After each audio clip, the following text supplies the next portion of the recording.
El Fondo de Previsión Social del Colegio de Ingenieros de Venezuela presenta. A partir de este momento, todas las voces se unen en una sola señal.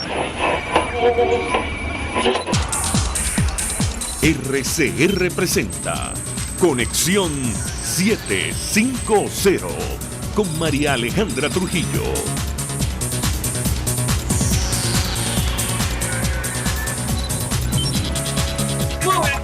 Radio Caracas Radio, lo mejor de este lunes 16 de marzo del año 2020. Todo el equipo que trabaja para ustedes a partir de esta hora los saluda. Variada y abundante información que compartir y analizar, como es costumbre, la tarde de hoy.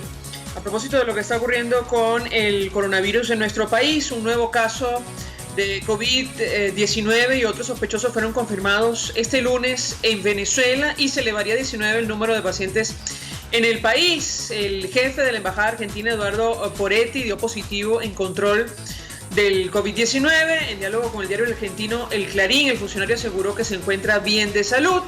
Según el periódico, el diplomático no viajó en los últimos 6 meses fuera de Caracas. Lo comentaremos, como es natural, durante la tarde de hoy. Mientras tanto, el gobernador del estado Zulia anunció un caso sospechoso en la entidad, concretamente en la ciudad de Maracaibo. Se trata de un hombre que llegó desde Colombia y se encuentra en el hospital universitario de Maracaibo. Además, ha trascendido que en Anzoátegui hay 7 casos sospechosos. Uno de ellos, por cierto, ha sido descartado. Hoy, en rueda de prensa, la comisión presidencial designada por el presidente de la Asamblea, el presidente encargado Juan Guaidó, llamó a tomarse en serio esta crisis y de hecho realizó un llamado a los médicos jubilados, a los estudiantes de medicina a ponerse a la orden para hacer frente a esta situación. Lo comentaremos, como es natural, durante la tarde de hoy. Varios datos. Wall Street vivió su jornada más negra desde la irrupción del coronavirus. Prácticamente todos los indicadores cayeron. Ocurrió lo mismo en Europa y en América Latina. Además, el presidente de los Estados Unidos anunció que había una vacuna que estaba siendo probada en este momento. Es información que destacan las agencias. El presidente Trump anunció que hay una vacuna contra el coronavirus en fase de pruebas clínicas. Y en España cerraron fronteras terrestres y solo dejar entrar a residentes o por fuerza mayor. Esto es Conexión 750, comenzamos.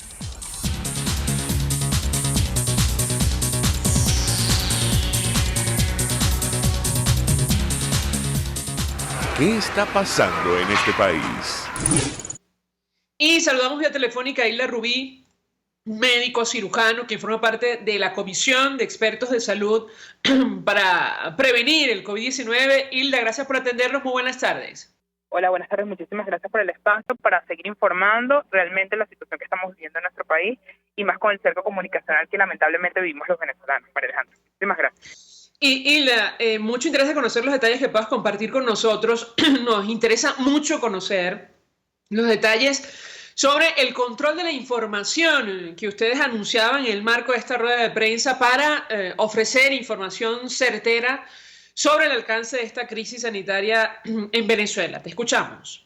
Sí, fíjate, María Alejandra, lamentablemente no hay un balance distinto al que anuncia el régimen, que hoy por hoy ya son 17 casos confirmados. Hace pocos minutos estábamos por confirmar un caso de un trabajador en el hospital Domingo Luciani, porque hay que recordar que en Venezuela tenemos ratos sin un balance epidemiológico semanal, mensual, ni muchísimo menos decir de las distintas patologías que vivimos los venezolanos, ¿no? A esto hay que sumarle a la emergencia humanitaria compleja que estamos viviendo en la crisis del coronavirus, que es una pandemia, ¿no?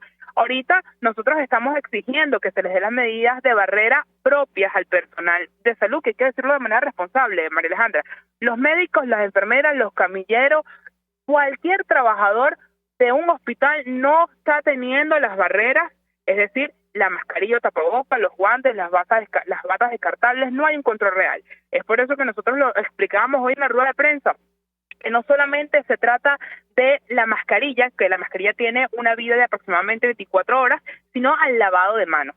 Cuando nosotros vemos que en Venezuela el 87% de nuestra población no tiene acceso al agua, donde el 80% de nuestros hospitales no tiene agua, y lo tengo que decir de manera responsable, el hospital en el cual soy residente, que es el Magallanes de Cate, tenemos más de 2 años sin agua, nos llega el agua cada 15 días, eso es un problema que estamos viviendo. Es decir, nuestro pueblo lamentablemente se estima que el 70% de los venezolanos puede estar en riesgo de esta enfermedad por la crisis que estamos viviendo en nuestro país. Es decir, ojalá en las próximas horas se le dé una respuesta inmediata a esta situación de por lo menos proteger a nuestro personal médico, donde se le diga a nuestra gente que es necesario que se queden en las casas, y no es que se queden en las casas por unas vacaciones, no, es para resguardarnos. Pues hoy nuestro pueblo venezolano, que está sumido en la desnutrición, en el abandono, en la crisis, en la falta de agua, en la falta de energía eléctrica, esto va a agudizar muchísimo más, y que lamentablemente nuestros centros públicos no tenemos la capacidad para asumir el caso, y esto hay que decirlo también de manera responsable. Lamentablemente nosotros tenemos una deficiencia en las camas hospitalarias. Cuando tú revisas los distintos hospitales, hasta hace nada veíamos cómo anunciaban que el hospital de Coche era un hospital de centro de atención al coronavirus, y es un hospital que tiene meses cerrado. Es cuando tú revisas que antes de que llegue un paciente con posible coronavirus, sea en el LIDIS o el SAR algodonal, este paciente ha pasado ya por otros hospitales. Es decir, estamos en riesgo toda la población venezolana, y ante este riesgo hay que tomar medidas preventivas propias, que es, primero, si usted no tiene nada que hacer en las calles, por favor quédese en su casa, el lavado constante de agua, o por lo menos el uso de antibacterial, y que seamos muy sensatos en el tema de acudir a un hospital. Pues lo hemos dicho, es necesario informarle a la gente, primero, que tiene que haber un contacto con alguno de los casos ya confirmados del coronavirus, o con una persona que haya viajado a estas zonas endémicas, y sumar la clínica correspondiente, que es fiebre, una tos seca, malestar general, cefalea, dolor muscular. Esto es importante aclararnos, pues nosotros no podemos desatar más angustia ante nuestro pueblo venezolano. Varias preguntas que trasladarte, Hilda, sobre los casos no confirmados. Comentamos con los amigos oyentes información que publica en su versión electrónica el Clarín de Argentina, advirtiendo que el jefe de la embajada en nuestro país dio positivo en la prueba de COVID-19. Estamos hablando de Eduardo Porretti. Y entre otras cosas, da cuenta el periódico, según versión del propio diplomático, que él lleva 6 meses sin salir de Venezuela. Yo quisiera tu comentario con relación a este tema. Bueno, fíjate, este tema es alarmante, pero no podemos especular, ¿no? Hasta ahora se ha notificado que los casos de coronavirus en Venezuela han sido casos importados, es decir, personas que han tenido contacto principalmente con Europa, ¿no? Pero también hay que tomar en cuenta el traslado de los venezolanos a Cúcuta, que ha sido algo normal. ¿Cuánta gente aquí no sale a este mercado, va y viene? Es decir, hay muchos datos, ¿no?, que nosotros tenemos que atajar en este momento, que es necesario dar la información correcta. Este caso, si el embajador tiene más de 6 meses sin salir, es muchísimo más alarmante, y sumando todo lo que yo dije anteriormente. Venezuela no es lamentablemente un país común. Es decir, si hemos visto que Italia, que España, que Francia no ha estado en la capacidad total de asumir esto, siendo países que tienen desarrollo, imagínate si esto llega a pasar en nuestro país. Es muchísimo más alarmante, María Alejandra, y es lo que nosotros queremos hacer en este momento. Porque a la hora de la chiquita, el coronavirus no te va a preguntar si eres chavista o eres opositor, igualito te va a atacar. Y a la hora de la chiquita, nuestro pueblo va a acudir a un centro de salud que lamentablemente no va a tener las capacidades de 100% de asumir el caso. Y es lo que estamos diciendo en este momento, que se haga la apertura del canal humanitario, que se acepte la ayuda de los países hermanos, y que se acepte que Venezuela no solamente está en una emergencia permanente, como lo dijo el senador, sino que Venezuela lleva ya 6 años en una emergencia humanitaria, que esta crisis mundial nos va a agudizar muchísimo más. Hilda, si me permite, vamos a compartir con la audiencia parte de las declaraciones que ofrecía el doctor Julio Castro, médico internista, infectólogo, profesor en la universidad, quien forma parte de este equipo, de esta comisión especial de expertos designada por la Asamblea Nacional. Él se refería al tema de las cifras, que es fundamental para atajar la pandemia. Está demostrado por situaciones como las que vivieron en China, en Surcorea, bueno, el seguimiento de los casos y del cerco epidemiológico. Vamos a escuchar las declaraciones del doctor Castro y yo te pediría un comentario. Estamos trabajando con un equipos especiales en expertos de modelación matemática para movernos sobre varios escenarios numéricos. No hay un solo escenario numérico. Todos los países del mundo se están planteando opciones porque no todos han tenido exactamente la misma evolución. Entonces, nosotros ahorita, desde el punto de vista estrictamente técnico, decir un número exacto, no nos queremos comprometer con eso, pero estamos evaluando una serie de modelos matemáticos de alta complejidad para poder estimar cuál puede ser el impacto en nuestro país. En relación a las mascarillas, yo quiero subrayar la normativa, la sugerencia de la Organización Mundial de la Salud. La Organización Mundial de la Salud, entendiendo que los recursos asignados en salud, aún en países del primer mundo, han sido escasos, vale decir mascarillas, vale decir tapabocas, vale decir guantes, hay una sugerencia de tratar de utilizar estos instrumental donde más lo necesita, que en este momento debería ser fundamentalmente en los hospitales. Hilda, quisiera tu comentario, te escuchamos. Sí, mira, lo anunciamos temprano. O sea, nosotros no sabemos qué tan efectivo ha sido la cuarentena o no. La realidad es que, por ejemplo, en Italia logró controlar un poco la situación. Ahorita en Venezuela, hasta hoy tenemos 17 casos en 3 días, María Alejandra. En 3 días, cuando tú revisas la tasa en América del Sur, estamos siendo el primer país. Entonces, por medidas de recomendación, le estamos diciendo a la gente que es en su casa, ¿ok? Porque no sabemos hasta dónde pueda llegar esta pandemia en nuestro país. Y como no tenemos las condiciones para asumirla, la recomendación es esa. Pero ahí vamos a otro problema, María Alejandra. ¿Hasta cuándo tenemos la capacidad de sobrevivir con lo que tenemos? Es que estamos en una contradicción muy dura. ¿Cómo le podemos decir a una madre de un barrio popular que tiene salarios mínimos, que a lo mejor tenía que rebuscar de otras maneras matando tigres, y decirle, señora, va a tener que estar 40 días en su casa sin comida, sin agua, sin luz? Es un tema muy complejo para nuestro país, porque no se trata simplemente del coronavirus, se trata de un problema social muy difícil que estamos viviendo los venezolanos. Es por eso que de manera responsable ahorita sumamos a decirle a ese ciudadano que me está escuchando en este momento, que es en su casa, trata de evitar lo posible la salida, pero hay que buscar mecanismos reales. Porque yo lo decía la semana pasada en la protesta del hospital de niños. Lamentablemente ni en nuestras casas podemos estar 100% seguros porque no tenemos acceso al agua, porque el 80% de nuestro país no tiene acceso al agua. Ahora, el tema de las mascarillas ha generado, francamente, un debate en nuestro país, porque efectivamente la OPS, tomando en consideración que estamos hablando de recursos escasos necesarios para enfrentar esta pandemia a nivel mundial, ha publicado recomendaciones para determinar cuándo se debe usar este tapabocas. Ellos hablan de que no es necesario que las personas que no presenten síntomas respiratorios usen mascarillas, usen la mascarilla si está tosiendo o estornudando. Las personas sanas pueden usar una mascarilla solo si están cuidando a una persona con sospecha de infección. Las mascarillas son efectivas solo cuando se usan en combinación con la higiene frecuente de las manos. Leo las recomendaciones de la OPS y yo te pediría tu comentario porque a eso hacía referencia el doctor Castro hoy en rueda de prensa. Te escuchamos. Sí, María Alejandra, fíjate, justamente eso es necesario, hacer un llamado de atención a nuestra población, ¿no? No solamente es usar una mascarilla, estas mascarillas que son de papel, tela, o sea, pueden convertirse hasta en un foco, un reservorio para la enfermedad, pues tu vida es de 24 horas. Las mascarillas generalmente las utilizamos en los centros de salud. Por ejemplo, yo que estoy en un posgrado quirúrgico, opero y me retiro la mascarilla, la descarto y me pongo otra. Ese es el deber ser. No es utilizarla por utilizarla, porque eso cuando se moja, y se moja de manera natural por el contacto, por el aire que se tiene en la vía aérea, se va a contaminar. Lo importante es el lavado de manos también. Y es que tengo que ser muy incisiva, porque, cónchale, en Venezuela nos siguen dando falsos positivos, porque la solución podría ser que tengamos acceso total al agua para lavar las manos con abundante jabón. Pero es que ¿cuánto cuesta el jabón, María Alejandra? ¿Tenemos realmente acceso al agua? ¿Cuánto cuesta una mascarilla? Lo denunciaban también la semana pasada, el incremento. ¿Tenemos la capacidad real de que todos tengamos acceso a la mascarilla?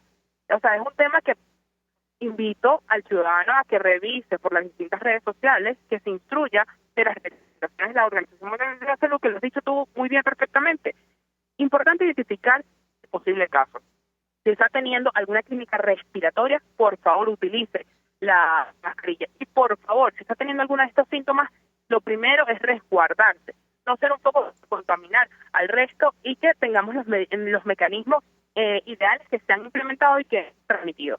Primero, definir si ha tenido o no ha tenido contacto con un posible enfermo de coronavirus y si ha tenido clínica que le hemos explicado muy bien.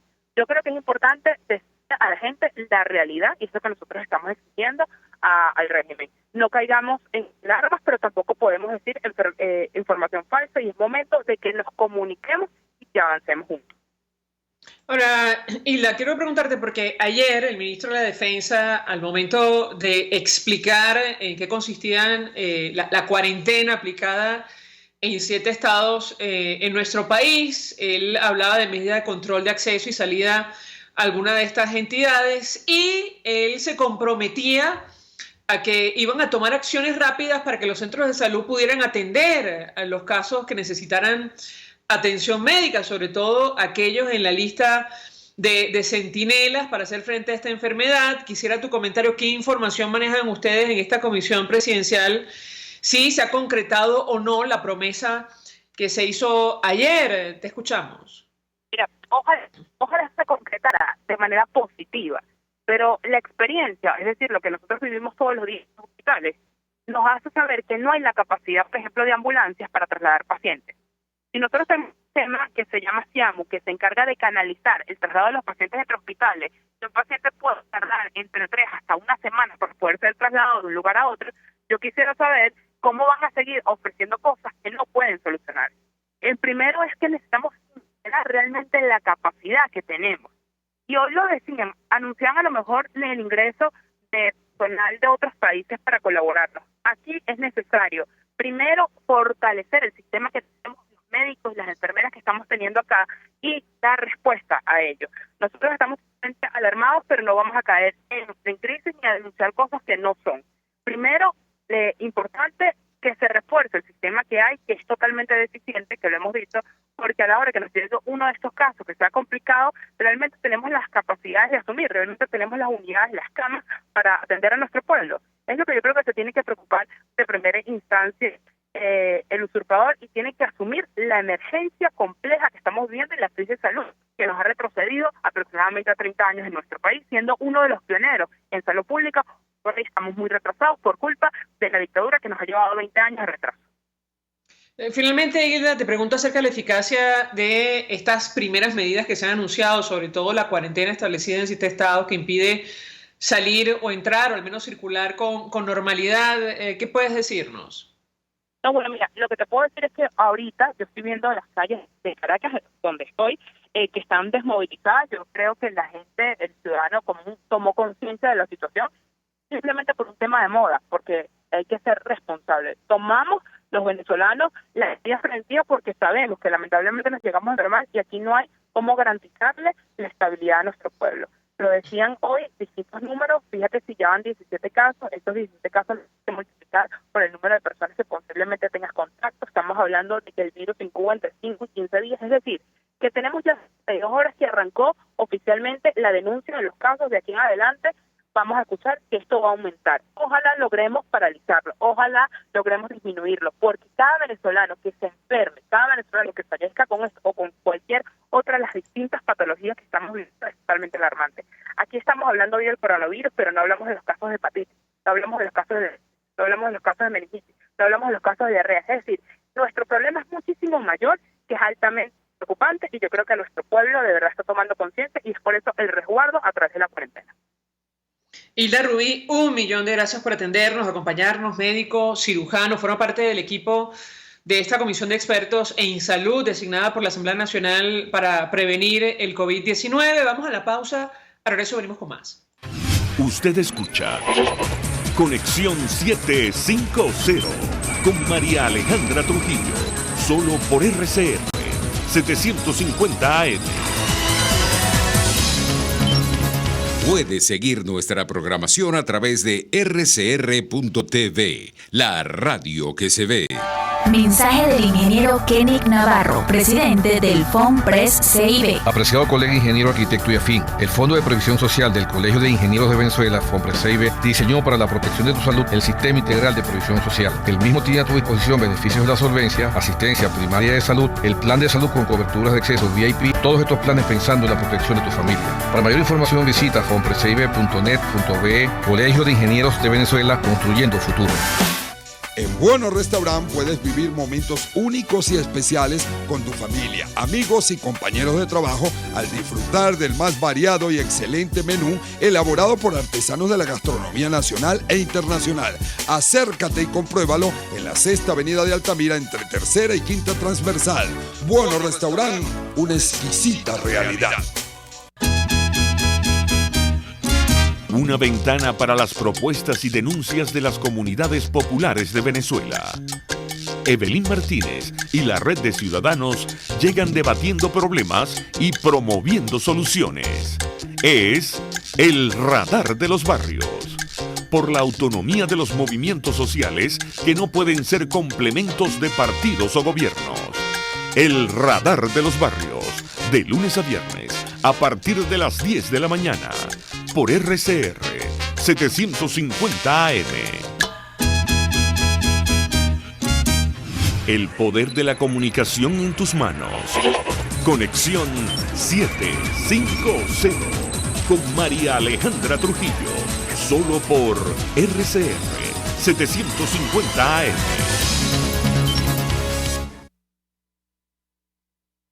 Continuamos, amigos, en Conexión 750 y a propósito de la situación de los presos políticos en nuestro país, el doctor Juan Guillermo Requesens, padre de Juan Requesens, escribió en su cuenta en Twitter: debido al coronavirus, precarias condiciones sanitarias de centros de reclusión, los presos políticos deben ser enviados a casa.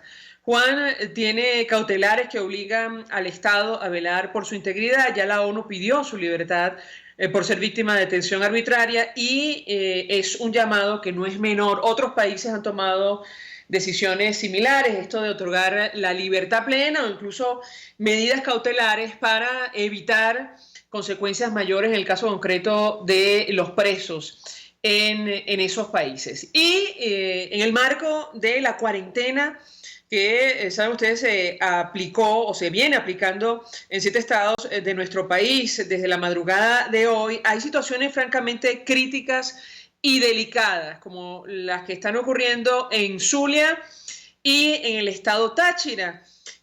Bueno, porque entre otras cosas, allí hay una restricción, una suspensión del suministro de combustible en el Zulia. La decisión la anunciaba, el que ejerce como gobernador, pero no es, digamos, gobernador electo, Omar Prieto. Y en el Táchira la información la dio a conocer la coordinadora del gabinete de combustible, Neyiber Lugo. Ella informaba fin de semana sobre la suspensión del surtido de gasolina en el marco del decreto de excepción de emergencia para hacer frente al coronavirus. Nos vamos a trasladar al Táchira. Lorena Raiz recibe nuestra llamada allí, periodista para varios medios de comunicación. Como siempre, Lorena, 1.000.000 de gracias por atendernos. Buenas tardes. María Alejandra, buenas tardes. Saludos. Saludos, por favor, comparte con nosotros la información sobre el alcance de esta decisión de suspender el surtido de gasolina en el Táchira en el marco de las medidas que se han tomado para hacer frente al coronavirus. Te escuchamos. María Alejandra, usted ha sido testigo en este programa y sus oyentes también de cada vez que hemos hablado de los problemas de gasolina que ya tienen bastante tiempo en el estado Táchira. Bueno, a eso súmele que tenemos un racionamiento, el racionamiento histórico que tenemos de gasolina. Puedo decirle que pues hay gente que ha estado en 4, 5, 6 días de gasolina y luego les dicen que no les van a dar. Ayer no hubo despacho de gasolina en todo el estado Táchira. Le puedo decir, en mi casa, en mi hogar, hay un médico que en este momento no tiene gasolina para poder movilizarse, porque son algunas bombas en San Cristóbal 3, estaciones de combustible las que pueden permitir, o tener como una especie, no sé, de salvoconducto, de arreglo, de anuencia de alguien para poder ir a bombas como que se le permite, pues a cuestiones institucionales, entre otras cosas. Esto acentúa más la crisis, porque si en este momento yo necesito comprar alimentos, ¿dónde voy a ir a comprar alimentos si no tengo gasolina? Y tampoco hay mucho transporte público en la calle. Esto no nos ha sorprendido, porque de verdad no entendemos si estamos en un asunto de emergencia, pues tienen que garantizar que tengamos combustible en nuestros vehículos ante una emergencia. Entonces, son cosas que cada vez nos afectan más en un estado que en este momento tiene problemas serios con la energía eléctrica y con el agua. Y por todos lados estamos como bien ahogados para poder paliar esta situación de cuarentena. Nosotros que dependemos de Cúcuta, Colombia, para hacer las compras alimenticias, para comprar medicina, sentimos, no quiero imaginar cómo está la gente de Caracas o de Aragua, sentimos que estamos como estrangulados al no tener gasolina, racionamiento de agua, racionamiento de electricidad y no tener la facilidad o el acceso a Cúcuta, Colombia, para comprar comida y medicina.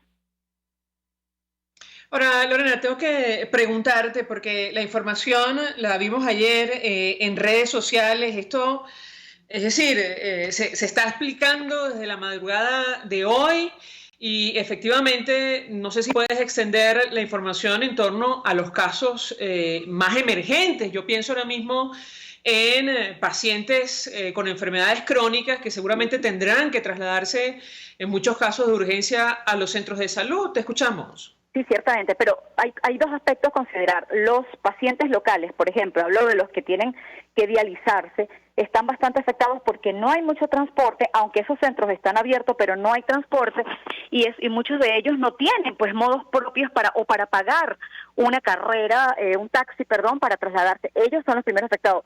Otro grupo afectado, los que se están realizando tratamientos médicos, por ejemplo, pacientes oncológicos o trasplantados renales en Cúcuta, Colombia, y que tampoco pueden pasar. Entonces, se les hace difícil, sobre todo porque conozco bien este grupo de trasplantados, que son bastantes en Táchira, que rezan para que no se vaya la luz mientras están haciendo su tratamiento, y que lamentablemente con estas circunstancias de no haber transporte y de no haber gasolina, se les acentúa aún más este problema que tienen para salir airosos con esta enfermedad o con esta condición. Ahora, Lorena, ¿cuál es la justificación, más allá de lo evidente, seguramente la falta de combustible, para tomar una decisión de esta naturaleza en el medio de esta coyuntura? Te escuchamos. ¿No hay gasolina? ¿O por qué nosotros tenemos tanto racionamiento hace tiempo? Prácticamente el único estado, creo que Zulia también, Zulia tiene un poco de este problema, pero Táchira está fastidiado por todos los aspectos. Inclusive he visto taxista colombiano, yo estando en Cúcuta, que un taxista me dijo, permítame ir a comprar gasolina, y en una pipira compró gasolina venezolana del lado colombiano, porque la gasolina de aquí, la poquita, se pasa por la frontera. Entonces, ¿cuál es el mejor argumento? No sé, porque es que no logro entender que tiene que ver cuarentena con ahorro de gasolina. No me van a decir que es para que la gente no salga a la calle. Si no quieren que la gente salga a la calle, hagan los operativos, que de paso, no he visto policía ni guardia en las calles de San Cristóbal. Sí, en la frontera hemos visto videos de perifoneo y esas cosas, sobre todo en la parte fronteriza, pero hice un recorrido hoy y más temprano, he salido 2 veces y no he observado a nadie que nos haya parado porque usted está por aquí, usted debería estar en cuarentena, entre otras cosas. Entonces, no se comprende la medida. Si usted quiere controlar a la gente que no salga, pues sencillamente saque a las autoridades, saque a la policía, saque a la guardia, para que diga, usted no puede circular como están haciendo otros países, pero quitarnos gasolina es un ahogo más al que tenemos ya de por sí al vivir en el estado Táchira.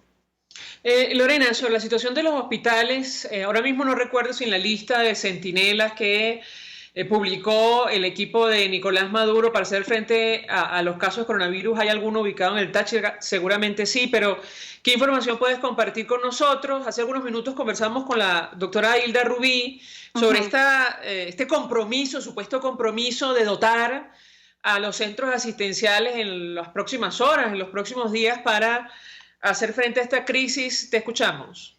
Mire, nosotros en Táchira contamos con un importante hospital, que además es hospital universitario, el Hospital Central de San Cristóbal, y pues allí está.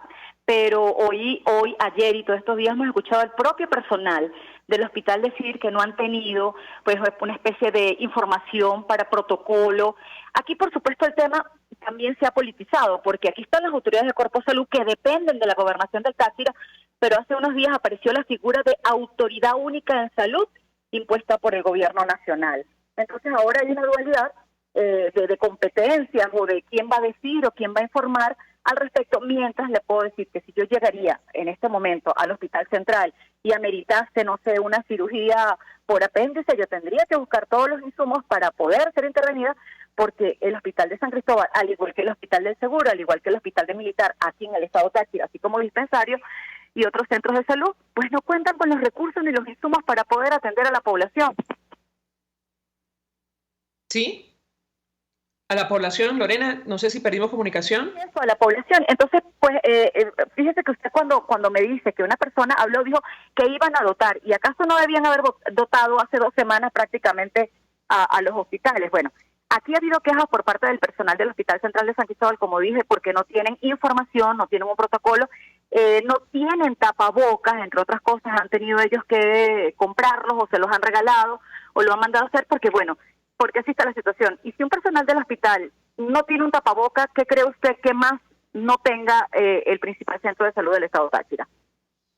Bueno, y no cualquier persona, Lorena, estamos hablando del ministro de la Defensa de Nicolás Maduro. Ayer se dirigía a la Nación y asumía ese compromiso, efectivamente. Bueno, llevamos años hablando de la emergencia humanitaria que afecta a nuestro país. La pregunta que nos hacíamos al escucharlo es, bueno, ¿lo va a cumplir o no, tomando en consideración la contingencia?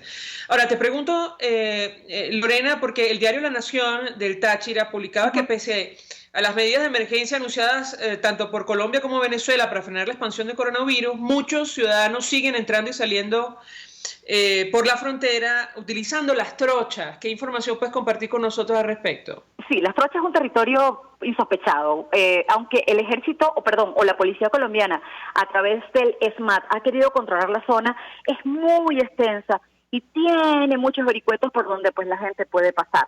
Eso, por supuesto, tiene un valor más económico, unos $70,000 pesos, que podrían ser unos $22 aproximadamente. Pero también hemos tenido información de personas que han pagado entre 150,000 y 200,000 pesos, depende de la urgencia que le vea el trochero a usted en su cara por ingresar.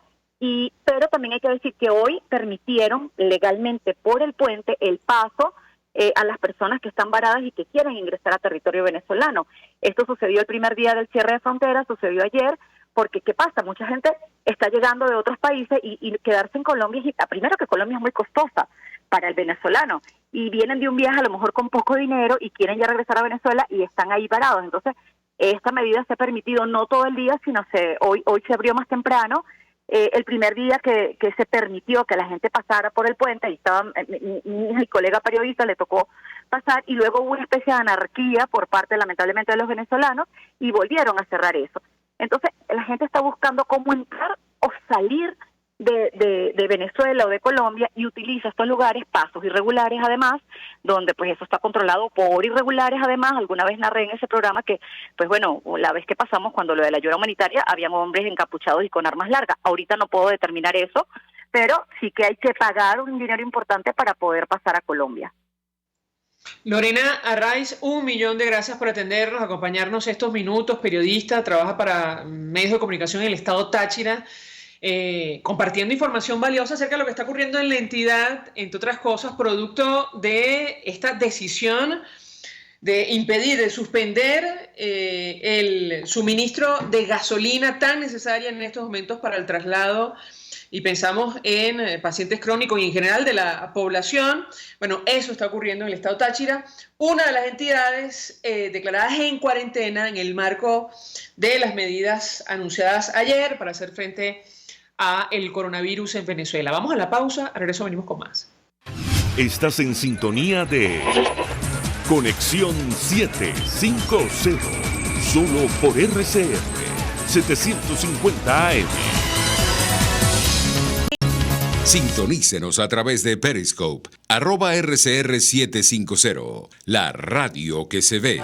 Mensaje del ingeniero José Peraza, tesorero del FOMPRES CIB. Estimado colega ingeniero, arquitecto y profesional afín, el Colegio de Ingenieros de Venezuela y el Fondo de Previsión Social, preocupado por la salud de tu familia, ha diseñado un sistema de salud integral que coloca a tu disposición y que contiene asistencia primaria de salud, ambulancia, hospitalización, cirugía, oftalmología, dermatología, fisioterapia, psicología, odontología, farmacia y funerario. Para mayor información, visítanos a nuestros portales cib.net.be, fomprescib.net.be, Colegio de Ingenieros de Venezuela, construyendo futuro.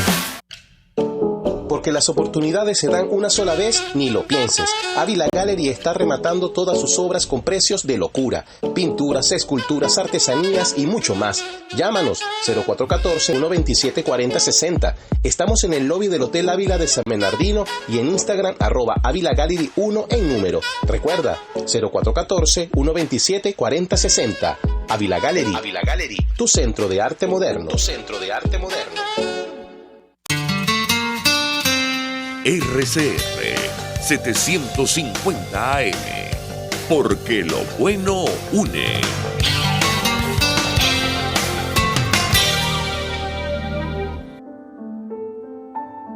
La Academia de Ciencias Físicas, Matemáticas y Naturales presenta El progreso tiene su ciencia. Hoy presentamos La plata del Nuevo Mundo, una mezcla de alquimia e innovación industrial. La plata, producida en el Nuevo Mundo entre los siglos XVI y XIX, fue clave para el crecimiento económico del Viejo Mundo. No obstante, en el proceso de refinación del mineral de plata se emplearon enormes cantidades de mercurio, un elemento altamente contaminante, cuyo destino fue un tema controversial hasta que el venezolano, Saúl Guerrero, usó la química para interpretar la historia colonial de la producción de la plata. Saúl Guerrero es doctor en química y a la vez doctor en historia. En su libro sobre la refinación de la plata en México, abordó la pregunta sobre el impacto ambiental de esta actividad a escala industrial en el Nuevo Mundo. El proceso de extracción utilizaba el mercurio en un doble rol. Por un lado, reducía el cloruro de plata a plata metálica y por otro lado, se amalgamaba con esta última. Algunos investigadores del siglo XX aseveraban que la mayor parte del mercurio se perdía en forma de emisiones gaseosas durante la separación de la plata de la amalgama. Sin embargo, las más recientes medidas de mercurio en el ambiente no dan cuenta de más de 120,000 toneladas de mercurio que se consumieron durante 250 años. ¿Qué pasó con ese mercurio? El doctor Guerrero demostró que las prácticas y equipos utilizados durante la colonia minimizaban las pérdidas por volatización del mercurio, mientras que la química del proceso convertía la mayor parte del mercurio consumido en calomelano, un sólido insoluble que quedó encapsulado dentro de la gran masa de desechos minerales producto de la refinación de la plata. Así, el uso del mercurio en la época colonial nunca conllevó a una contaminación tan grave como la que se observa hoy en día en la extracción de oro en la minería artesanal moderna. El progreso tiene su ciencia. La Academia de Ciencias Físicas, Matemáticas y Naturales presentó El progreso tiene su ciencia. RCR 750 AM, porque lo bueno une. María Alejandra Trujillo te acompaña en Conexión 750, solo por RCR 750 AM. Claro y raspado. Continuamos, amigos, en Conexión 750 y lo dicho, hoy Wall Street vivió su jornada más negra, como lo ha publicado el país de España, desde la irrupción del coronavirus. Para que se hagan una idea, las medidas anunciadas por el gobierno y la Reserva Federal no impidieron una caída del del índice Dow Jones del 12,9%, el segundo mayor desplome en sus 124 años de historia, una situación que se repitió prácticamente en todo el planeta, incluyendo las bolsas de América Latina. Brasil cerró las operaciones con un rojo de 13,9%, Argentina se desplomó más de 10%, lo mismo que Chile y otros parques en América Latina. Para hablar acerca del impacto que esto va a tener para la situación interna en nuestro país, una nación que atraviesa una profunda depresión económica, saludamos vía telefónica al profesor Ronald Balsa. Él es decano de la Facultad de Ciencias Económicas y Sociales de la Universidad Católica Andrés Bello. Profesor, como siempre, un gusto conversar con usted. Buenas tardes. Buenas tardes, gracias por la invitación. Mucho interés de conocer su opinión. Profesor, le pedí un comentario sobre lo que ha ocurrido en el mundo entero. El presidente de Estados Unidos, Donald Trump, reconocía que podría entrar esa nación en recesión. ¿Qué podemos esperar entonces para Venezuela en las actuales circunstancias? Lo escuchamos.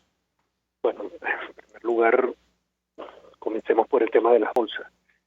La caída en las bolsas refleja una gran preocupación con respecto al futuro. A veces se dice que los que tienen acciones son aversos al riesgo cuando esto ocurre, pero a veces es la certeza de que las cosas pueden salir mal que hace que quieran vender los activos que tienen.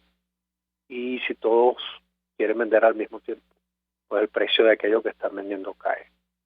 Y eso genera un efecto que en otros contextos también ha sido llamado efecto contagio, no en el sentido en el que nos encontramos en este momento, sino que esas preocupaciones se van extendiendo en distintas áreas de la economía, no solamente de la que tiene que ver con las bolsas. Y las intervenciones de los bancos centrales intentando de algún modo contener esa caída, o los sistemas de protección que tienen las bolsas que se cierran en los momentos en los que parece que hay una caída sostenida en el valor de los activos, no rinden resultados. En este caso está muy vinculado lo que ocurre con las noticias sobre el avance de la enfermedad, sobre las dificultades para contener su efecto, sobre su expansión acelerada, lo que hace que esas dudas se mantengan y hagan que la recuperación de esos negocios sea más lenta o más dudosa. Lo que ocurre con los grandes negocios tiene un reflejo sobre los pequeños. Hemos visto, por ejemplo, que aquí en Venezuela se ha repetido lo que ha ocurrido en otros países con los tapabocas. El precio de los tapabocas subió mucho, la escasez de tapabocas se hizo prácticamente inmediata, el uso de los tapabocas no ha sido el correcto en muchos casos, y eso es apenas un ejemplo. A mí me ha llamado mucho la atención ver que todos los problemas que tuvimos con el papel higiénico en Venezuela, debido al control de precios, al control de cambio, al racionamiento, se repiten en otras partes del mundo justamente por esas sensaciones de angustia que generan la búsqueda de algunos productos en particular. Estas situaciones son ejemplos claros de tomas de decisiones para protegerse que generan problemas todavía mayores. ¿Qué ocurre con nuestro país en ese caso? Si hay una caída en la actividad económica en el mundo, hay una caída en la demanda de petróleo, nuestra producción de petróleo ya era muy baja y al precio que se pueda vender, pues, los ingresos serán todavía menores. Y no sabemos a qué se dedican, porque aquí no hay un presupuesto público. Pues un sistema de salud que ya estaba muy quebrado, muy golpeado, que tiene requerimientos y va a tener requerimientos mayores por los problemas de salud que se están generalizando. Nos coloca en una situación muy difícil en términos de la provisión de alimentos, de la distribución de productos en distintas partes del país, del tránsito de personas y mercancías, nos coloca en una situación compleja. Y allí, pues, medidas claras, información clara, es muy importante, tanto dentro de nuestro país como la comprensión de lo que ocurre fuera de él. Ahora, profesor, tengo que preguntarle en la práctica qué puede significar esta cuarentena decretada en 7 estados, que probablemente se va a expandir o seguramente se aplicará en otras entidades del territorio nacional, en una economía como la nuestra, donde tantos ciudadanos viven de lo que pueden hacer a diario. Y pienso ahora mismo en la denuncia que publicaba Provea en su versión electrónica sobre lo ocurrido hoy con buhoneros en Catia, que no los dejaban trabajar y ellos aseguraban, bueno, si no trabajamos, sencillamente no comemos. Profesor, quisiera su comentario. Sí, la situación es muy compleja por eso. O sea, hay una capacidad de ahorro muy limitada para muchas personas que tienen que producir en la mañana para poder consumir en la tarde. La capacidad para comprar alimentos y conservarlos en las casas es relativamente baja cuando no hay ahorro. O sea, poder salir de las calles por 15 días es algo difícil, aunque sea solo por los términos de alimentación. Y el modo como se maneje la cuarentena puede terminar también expandiendo oportunidades de contagio. Si, por ejemplo, los policías detienen personas que van en carros para pedirles papeles y esas personas estuvieran enfermas, estornudando dentro del carro, y el policía baja el vidrio y recibe eso, pues puede llevarle perfectamente la enfermedad a otra persona. Pedirle los papeles a alguien enfermo, tocarlo con las manos, después devolverlo y tocar los papeles de otro, puede terminar expandiendo también. O sea, la idea de fijar por la fuerza con policías en la calle la cuarentena puede también ser otro factor que genere este contagio. Yo pienso que en términos de conocimiento, cada una de las personas que sabe que está expuesta a un riesgo puede cuidarse. No es tanto que alguien lo obligue a ir a la casa, porque tú no sabes quién tiene que salir a comprar medicina o a comprar comida o a comprar lo que sea y necesita alguien que se lo vende. O sea, lo importante es que todos los que saben que tienen un familiar mayor en su casa o que tienen niños, que se dice que no van a sufrir tanto el efecto de la enfermedad, pero pueden transmitirla a personas mayores, son quienes tienen que evitar salir a la calle. O sea, no es una cuarentena impuesta, sino una cuarentena de protección personal y de protección familiar, y en la que se entiende que para poder producir hay que estar sano y bueno, hay que repartirse las tareas, pero para eso es indispensable que haya una información clara. Si se le dice a alguien que solo puede salir a la calle con tapabocas y guantes, y la persona cree que por tener guantes y no tener que lavarse las manos se puede tocar la cara, pues esa persona se va a enfermar. Si la persona cree que por tener un tapabocas puede respirar con ese tapabocas durante toda la semana, puede generarse una enfermedad diferente y puede generar contagio a otras personas porque cree que está protegido y no lo está. O sea, las personas pueden recibir un estornudo en su ropa y allí pues alguien le toca la ropa y se puede contagiar también. Es decir, si uno no sabe cómo la enfermedad procede, pues está expuesto al riesgo. Y a veces lo más importante no es que la cuarentena sea impuesta por policía o por vía militar, sino que la información haga que cada uno sepa de qué cuidarse. No cuidarse de la policía, sino cuidarse de la enfermedad. Ahora, profesor, pienso, por ejemplo, en el sector alimentos. Veía algunos programas de medios de comunicación internacionales y es una situación especialmente sensible y que ha generado preocupación porque muchos trabajadores del campo han dejado de trabajar justamente por el temor de esta pandemia de coronavirus, con el impacto que eso tiene para los centros de distribución. El caso concreto de Venezuela, bueno, ya la situación es mucho más delicada. En Táchira han suspendido el surtido de gasolina, uno de los estados que los mayores productores de alimentos de nuestro país. Yo le pedí un comentario al respecto y saber si, bueno, en su opinión, a la larga Naciones Unidas tendrá que ayudar porque, bueno, esta crisis ha llegado a Venezuela en el peor momento de la crisis humanitaria compleja que afecta a nuestro país. ¿Qué puede decirnos?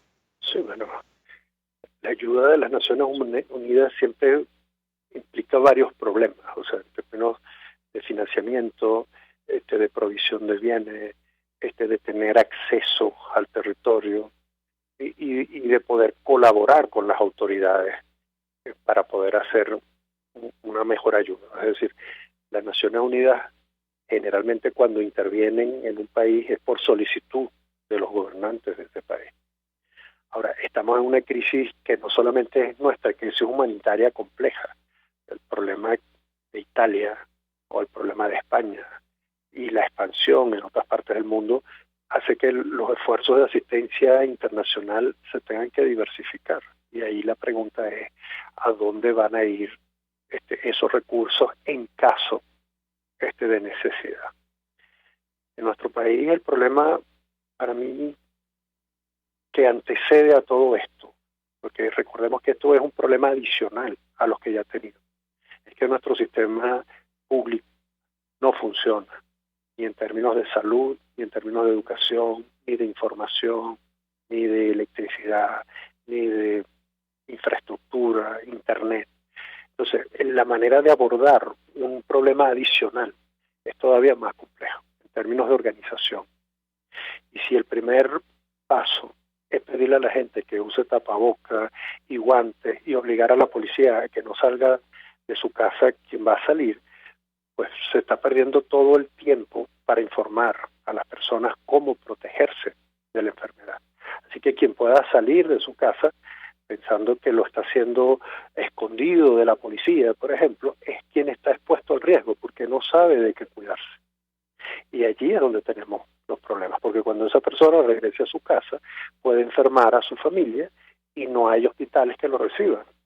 Lo que se ha discutido en otras partes del mundo es que el aislamiento permite justamente reducir el número de casos y facilitar la atención médica, pero esos casos van a seguir presentándose en el tiempo. Es decir, esto no es algo que se resuelve de una vez, porque el número de contagiados se redujo, porque no tenemos inmunidad, porque no hay vacuna, porque hay una cantidad de aspectos nuevos en esta enfermedad que son desconocidos y que se esparce con una gran velocidad. Entonces, si las personas que están en el campo sembrando no pueden sacar sus productos porque no hay gasolina, el problema precede a la crisis del coronavirus. El problema de la gasolina lo tenemos desde hace demasiado tiempo. El problema de la siembra lo tenemos desde hace demasiado tiempo. Ahora tenemos el problema de que las personas que siembran se pueden enfermar y las personas que venden los alimentos se pueden enfermar y la enfermedad se puede esparcir de otra manera. ¿Eso se puede evitar? Sí, con información. Quien, por ejemplo, debería usar tapabocas y debería saber que debe cambiarlos en el tiempo, o sea, no puede usar el mismo tapabocas sin lavarlo durante un mes. Es justamente quien trabaja con público, los cajeros en los supermercados, quienes cortan el queso, quienes cortan la carne, quienes preparan comida, quienes atienden enfermos, los policías que están recibiendo de alguna manera personas que necesitan ayuda. O sea, esos son los que tienen que tener tapabocas, por ejemplo. Todos los demás tenemos que cuidarnos, pero un tapabocas no nos va a salvar de las manos sucias. Y eso es quizás lo más básico. Cuando tienes un sistema de salud que no funciona y un sistema de información que no funciona y todo empieza a detenerse y quien necesita comprar o necesita vender no se puede encontrar en la calle, pues se te tranca el serrucho. Y ahí sí es verdad que todos estos esfuerzos por resolver los problemas que teníamos antes del coronavirus se ven todavía más complicados en una crisis como esta. Finalmente, profesor, ¿es posible proyectar a estas alturas la caída del Producto Interior Bruto en Venezuela, producto de la virtual paralización de las actividades productivas en nuestro país, o es muy pronto? Bueno, yo quisiera poder decirte que yo vi las cifras del producto del trimestre pasado, en que el Banco Central publicó las cifras por rama de actividad económica, que yo podría pensar en las interacciones entre todas esas ramas, porque todos los productores de papas, por ejemplo, necesitan agua, electricidad, necesitan químicos, necesitan semillas importadas. Es decir, para saber cómo cae el producto en cada rama de actividad necesitamos información. Y el Banco Central no ha publicado desde hace un año la cifra del PIB. Lo último que publicó hace unos meses fue la cifra de inflación.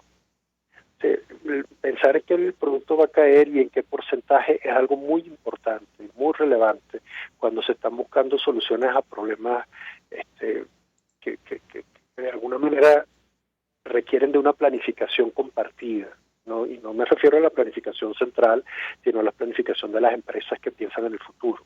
¿Por qué caen los precios de las acciones en las bolsas en el mundo? Porque para planificar en el futuro hay que pensar qué hacer con la incertidumbre.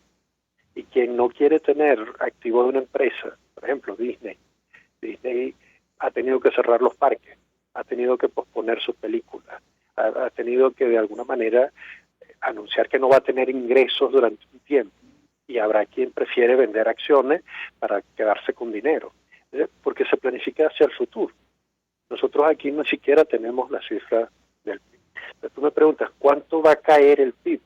No lo sé, pero sí efectivamente la actividad económica se resiente, de que no podamos movilizarnos libremente, que no podamos contar con un sistema de salud que nos proteja, sea público o privado, en caso de enfermedad, que no podemos hacer las transacciones más simples, como ir a comprar comida sin pensar en una cola que puede ser interrumpida por la policía, por ejemplo, porque hay una aglomeración.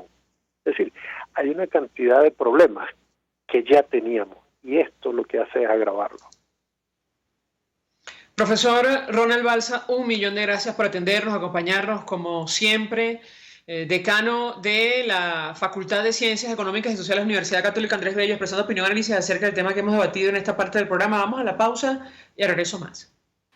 Escuchamos Conexión 750, solo por RCR 750 AM. Puedes seguirnos en nuestras redes sociales. En Twitter, @RCR750, la radio que se ve. Mensaje del ingeniero José Peraza, tesorero del FOMPRES CIB. Estimado colega ingeniero arquitecto y profesional afín, el Colegio de Ingenieros de Venezuela y el Fondo de Previsión Social, preocupado por la salud de tu familia, ha diseñado un sistema de salud integral que coloca a tu disposición y que contiene asistencia primaria de salud, ambulancia, hospitalización, cirugía, oftalmología, dermatología, fisioterapia, psicología, odontología, farmacia y funerario. Para mayor información, visítanos a nuestros portales cib.net.be, fomprescib.net.be, Colegio de Ingenieros de Venezuela, construyendo futuro. Mis amigos, quiero hablarles de Dilab Biodiagnóstica, un nuevo laboratorio clínico con un concepto original. Además de estar dotado con los equipos de la más reciente tecnología y el personal de más alta calificación, Dilab Biodiagnóstica te ofrece ambiente y trato amables y los precios más económicos en todos tus exámenes de laboratorio. Pide tu cita en el 0212-945-5788. Dilab Biodiagnóstica. Precisión y confianza en laboratorio clínico. El poder de la comunicación en tus manos. Conexión 750 con María Alejandra Trujillo. Solo por RCR 750 AM. Continuamos, amigos, en Conexión 750. Un titular al cierre: Italia superó los 2.000 muertos con coronavirus, con 349 más que ayer. Es información que publica la agencia de noticias EFE. El número de enfermos por coronavirus actualmente en Italia, el segundo país del mundo en casos después de China, es de 23.073 personas, una subida de 2.470 respecto al domingo, y los curados son 414 más, en total 2.749. Nosotros nos despedimos.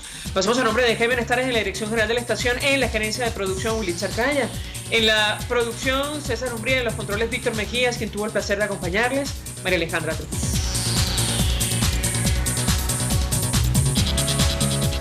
El Fondo de Previsión Social del Colegio de Ingenieros de Venezuela presentó. RCR presentó Conexión 750 con María Alejandra Trujillo, solo por RCR 750 AM.